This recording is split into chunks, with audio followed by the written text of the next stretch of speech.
Assalamualaikum warahmatullahi wabarakatuh. Apa kabar semuanya? Semoga kesehatan dan keberkahan selalu menyelimuti kita semua. Amin. Kali ini saya akan membawakan rangkaian kisah dakwah Nabi Muhammad SAW ketika Umair bin Wahab masuk Islam. Sebelum saya mulai, saya ucapkan terima kasih kepada semuanya karena sudah klik channel ini. Langsung saja, check it out. Umair bin Wahab adalah mata-mata kaum musyrikin. Dan Umair pun pulang ke Mekah dengan selamat ketika terjadi Perang Badar. Namun kepulangan Umair ini membuat Umair sangat gelisah karena anaknya masih ditahan oleh kaum muslimin. Umair pun berpikir, ya Tuhan, bagaimana nasib anak saya? Apakah Wahab itu disiksa atau diperlakukan dengan baik? Bahkan Umair pun berpikir pastilah anaknya disiksa karena sebagai balasannya telah menyiksa kaum muslimin ketika berada di Mekah. Sebenarnya dalam benaknya Umair ingin kembali ke Madinah untuk menebus anaknya yang bernama Wahab. Namun ia tidak bisa begitu saja meninggalkan keluarganya untuk pergi ke Madinah. Karena Umair pun berpikir, jika dia ke Mekah dan terjadi sesuatu hal buruk, siapa yang akan mengurusi istri dan anak-anaknya? Dalam hati Umair pun berkata, ya Tuhan, kepala rasanya mau pecah. Dan ketika pagi hari, Umair pun menuju Ka'bah untuk melakukan tawaf. Lalu Umair pun berdoa kepada berhalanya, sesembahannya, untuk diberi kemudahan dalam hidupnya. Dan ketika dia menengok ke sebelahnya, ternyata dia melihat Sofyan bin Umayyah yang sedang duduk sendirian di Hijr Ismail. Sofyan merupakan putra Umayyah bin Khalaf, mantan majikan Bilal bin Robah yang tewas dalam Perang Badar. Umair pun mendekati Sofyan dan mengajaknya berbincang. Umair pun menyapa, wahai Sofyan, bolehkah aku duduk di sebelahmu? Sofyan pun menjawab, silahkan. Keduanya membicarakan pemimpin kaum kafir Quraisy yang tewas dalam Perang Badar. Umair pun berkata kembali, wahai Sofyan, aku tidak bisa melupakan para jasa pahlawan yang mati di Perang Badar. Seperti Abu Hakam, ayahmu Umayyah, serta yang lainnya. Mereka semua sangat hebat sekali. Sofyan pun menjawab, ya tapi sayangnya mereka dimasukkan ke dalam sumur. Sungguh miris sekali nasib mereka. Tiba-tiba suasana yang awalnya sedih menjadi sebuah kemarahan. Umair pun kembali ingat akan putranya yang sedang ditawan oleh kaum muslimin. Umair pun berkata, jika saya tidak banyak hutang dan saya tidak mencemaskan keluarga, anak dan istriku, maka aku akan pergi ke Madinah untuk menghabisi Muhammad. Kebencianku terhadap Muhammad benar-benar sudah diubun-ubun, ditambah lagi anakku yang ditawannya. Perkataan Sofyan yang menggebu-gebu, langsung saja Sofyan pun mengomporinya untuk dimanfaatkan membalas dendam kematian ayahnya. Sofyan pun berkata, tenanglah wahai saudaraku Umair, aku Sofyan berjanji akan melunasi semua hutangmu. Dan aku pun tidak keberatan untuk menjaga keluargamu selama aku masih hidup. Mulai saat ini keluargamu adalah keluargaku juga. Umair bertanya, benarkah yang engkau katakan wahai Sofyan? Dengan mantapnya Sofyan pun menjawab, iya. Umair pun berkata kembali, wahai Sofyan, omongan ini cukup kita berdua saja yang tahu agar menjadi rahasia. Sofyan pun menjawab, tentu saja aku jamin. Sesampai di rumah pun Umair mengasah pedangnya sampai benar-benar tajam dan mengkilat. Tak lupa pula pedangnya ditaburi racun untuk melukai Rasulullah SAW. Dengan hati yang sangat marah dan membara. Umair pun berkata dalam hatinya, tunggu saja Muhammad, tunggu pembalasanku. Dan benar saja, pagi-pagi sekali Umair pun memacu untanya menuju Madinah. Hatinya dipenuhi rasa kebencian yang tidak terbendung. Sementara itu, di pelataran Masjid Nabawi, Umar bin Khattab sedang bercengkrama dengan kaum Ansor. Rupanya mereka semua sedang membicarakan kemenangan Perang Badar. Perang Badar itu tidak akan mendapat kemenangan jika tidak ada campur Allah Subhanahu wa Ta'ala. Sementara itu, sebagian orang-orang Madinah sedang sibuk membebaskan para tawanan yang ditebus oleh keluarganya, sehingga tidak terlalu curiga keberadaan Umair.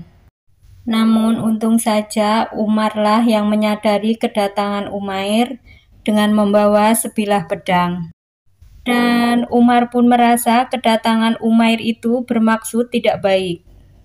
Umar bin Khattab pun yang khawatir akan keselamatan Rasulullah SAW pun segera meminta penjagaan dari kaum Ansor. Umar pun berkata kepada para sahabat Ansor, "Wahai sahabatku kaum Ansor, saya minta tolong. Walaupun kemarin kita dalam perang Badar telah menang, namun kita harus terus berhati-hati. Dan tolonglah jaga kediaman Rasulullah, takut terjadi apa-apa terhadapnya." Dan dengan senang hati kaum Ansor pun menjaga kediaman Rasulullah SAW. Dan dengan segera Umar bin Khattab pun mendatangi kediaman Rasulullah. Umar bin Khattab pun memberi laporan, "Wahai Rasulullah, musuh Allah telah datang." Umair bin Wahab datang membawa pedangnya.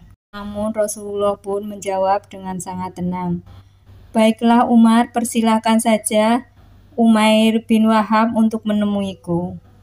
Kemudian Umar bin Khattab pun menarik Umair bin Wahab di hadapan Rasulullah seperti penjahat yang baru saja tertangkap. Rasulullah pun berkata, "Lepaskan saja wahai Umar dan silahkan duduk Umair bin Wahab." Kemudian Umair pun menyapa Rasulullah dengan salam jahiliyahnya. Kemudian Rasulullah pun bertanya dengan sangat sopan, "Wahai Umair, ada urusan apakah engkau datang ke sini?" Umair pun menjawab, "Aku datang ke sini untuk membebaskan putraku yang sedang kalian tahan." Kemudian Rasulullah pun menanyakan pedang yang dibawa oleh Umair. Rasulullah berkata, "Lalu untuk apa kamu membawa pedang itu?" Umair pun menjawab, "Ini adalah pedang sialan, lagian tidak ada gunanya juga semenjak kemenangan kalian di Perang Badar." Namun Rasulullah pun tidak percaya dan sekali lagi menanyakan, "Wahai Umair, jujurlah padaku, sebenarnya engkau datang ke sini untuk apa?" Umair pun menjawab kembali, "Aku datang hanya untuk membebaskan putraku." Karena Umair bin Wahab tidak mau mengaku, maka Rasulullah pun menyindirnya dengan halus. Rasulullah SAW pun berkata, "Bukankah 2 hari yang lalu kamu bersama Sofyan duduk di dekat Ka'bah, menyebut-nyebut korban perang Badar yang kami masukkan ke dalam sumur? Lalu engkau mengatakan, jika karena bukan tanggungan hutang dan tanggung jawab terhadap anak istrimu, maka aku akan pergi ke Mekah untuk membunuh Muhammad. Dan Sofyan pun menyanggupinya akan membayar semua hutangmu dan bertanggung jawab atas keluarga serta anak istrimu. Dan kamu pergi ke Mekah untuk membunuhku. Ketahuilah wahai Umair, rencanamu tidak akan pernah menjadi nyata." Umair sangat kaget mendengar sindiran Rasulullah SAW. Dan seketika itu juga Umair pun mengakui kerasulan Rasulullah SAW. Dan langsung saja Umair mengucapkan 2 kalimat syahadat. "Dulu kita semua sangat mendustakan keberadaanmu sebagai utusan Allah, Namun hari ini Allah Subhanahu wa Ta'ala membukakan pintu hatiku untuk tahu bahwa engkau adalah benar-benar utusan Allah Subhanahu wa Ta'ala. Karena pembicaraan tentang pembunuhan terhadap engkau ya Rasul hanya aku dan Sofyan yang tahu. Setelah kejadian ini, Umair sudah masuk Islam dan tidak menjadi membunuh Rasulullah. Beliau berkata kepada para sahabat yang hadir, "Tolong ajarkanlah agama Islam dengan baik kepada saudaramu Umair ini agar dia mengenal Islam dengan benar. Kemudian bacakan juga ayat-ayat suci Al-Quran. Setelah itu bebaskan juga anaknya yang telah kita tawan." Sementara itu di Mekah, Sofyan menunggu dengan sangat gelisah karena Umair tidak kunjung kembali. Sofyan pun sering menanyakan kepada para musafir yang pulang dari bepergian. Namun mirisnya, setiap musafir yang ditanyakan tentang keberadaan Umair, tidak ada satupun yang mengetahuinya. Sofyan sangat kecewa dengan jawaban para musafir tersebut, karena Sofyan sudah menyebarkan gosip terhadap penduduk Mekah, yaitu menyebarkan kabar bahwa kekalahannya di Perang Badar akan terbalaskan oleh Umair.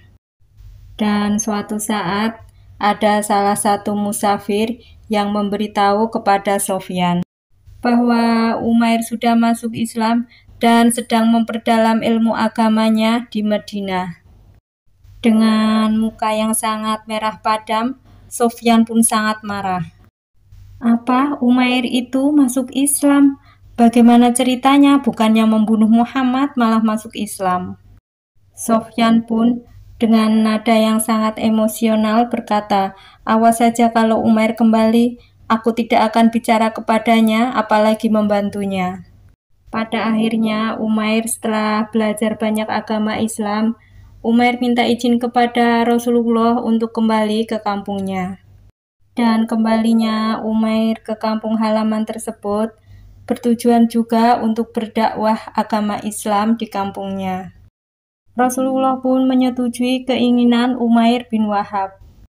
Dan benar saja sekembalinya Umair dari Madinah, Umair pun berdakwah kepada orang-orang musyrikin untuk memeluk agama Islam. Walaupun itu semua bagi Umair bin Wahab tidak mudah, namun Umair pun terus berjuang di jalan Allah. Itu tadi rangkaian kisah dakwah Nabi Muhammad SAW ketika Umair bin Wahab masuk Islam. Jika saya salah menyampaikan cerita, saya mohon maaf sebesar-besarnya. Jika ada yang kurang, boleh ditambah di kolom komentar. Akhir kata, wassalamualaikum warahmatullahi wabarakatuh. See you next video.